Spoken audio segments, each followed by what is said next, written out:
Құрметті бауырларым, қарындастарым, қазақта аманатқа қиянат жасама деген нақыл сөз бар.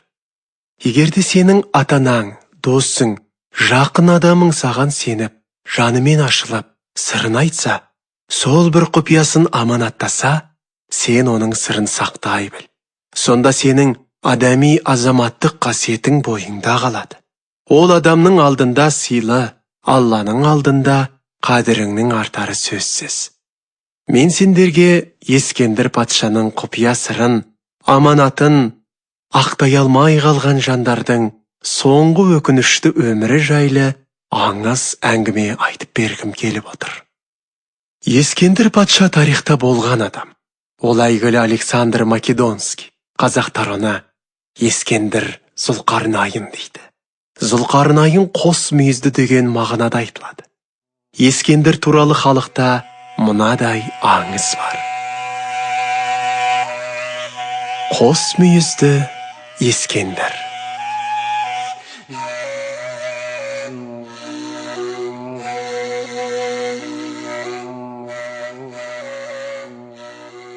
Әйгілі Ескендір патшаның басында қос мүйізі болса керек. Ескендірге түсінде бір әулие аян беріп, сені Тәңірі ерекше қылып жаратты.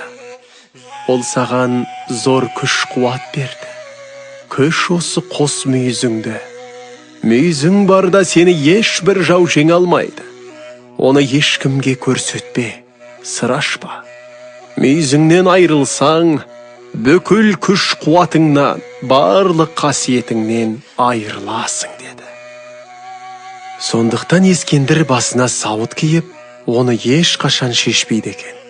Сауытты тек шашын алдырғанда ғана шешетін болыпты. Ал шашын алған адамның сол бойда басын кесіп тастап отырған. Сөйтіп Ескендірдің қос мүйізді екенін тірі жан білмепті. Осылайша патша төңірегіндегі ебі бар шаш алатын адамдар сирей бастайды.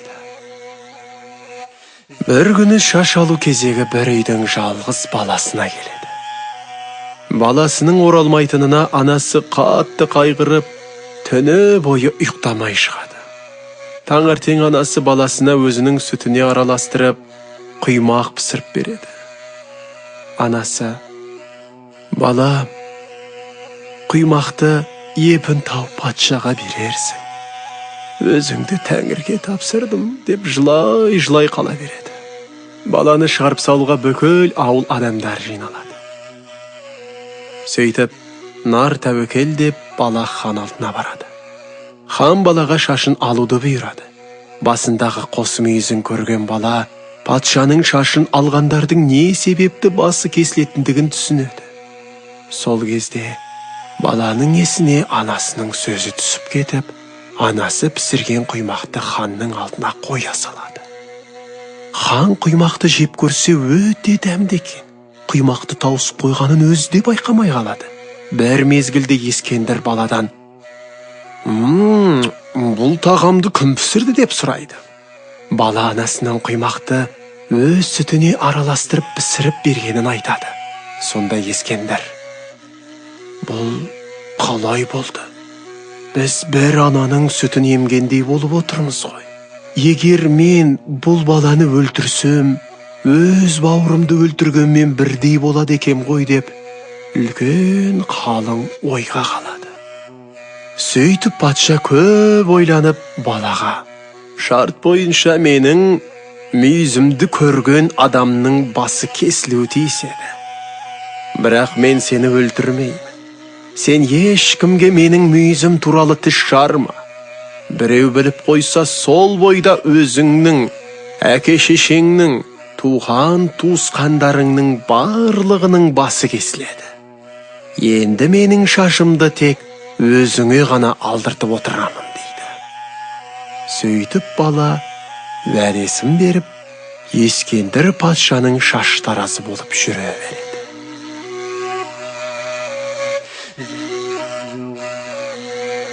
Арада бірнеше жылдар өтеді. Баланы ішіндегі сырды жұртқа жайғысы келген бір сезім билейді. Бірақ айтайын десе ханның қаһарынан қорқады, айтпайын десе ішіне толған құпия сыр шыдатпайды. Ақыры бала дертке шалдығып, амалы таусылғандықтан 7 жұрттың тілін білетін тәуіпке келіп, өзінің дертті болғанын айтады. Баланы қараған тәуіп: дертің ауыр болғанмен емі жеңіл. Ішіңде толған бір құпия сыр бар екен. Оны шығару үшін елсіз, күйсіз бір жерге барып, басыңды ойға қаратып, құпия сырды әбден шерің тарқағанша айта бер. Бірақ ешкім естімесін. Сонда ғана дертіңнен жазыласың депті.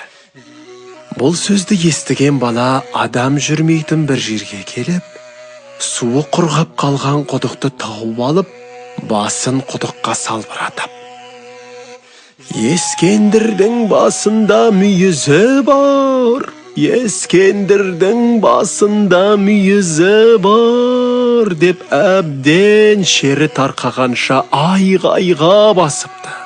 Сөйтіп бала жеңілденіп, дертінен жазылады екен. Күндердің бір күнінде әлгі құдықтың басына бір керуен келіп тоқтайды. Керуеншілердің ішінде бір атақты сыбызғышы бар екен. Су алайын деп қараса, құдықтың суы жоқ, тек жалғыз қамыс қурай өсіп тұр екен. Қуанған сыбызғышы қамыс қурайды кесіп алып сыбызғы жасайды. Оны тартып қалса сыбызға: ескендірдің басында мүйізі бар, ескендірдің басында мүйізі бар, деп сөйлей жөнеліпті. Осылайша Ескендір патшаның құпиясы бүкіл әлем жұртына мәлім болады.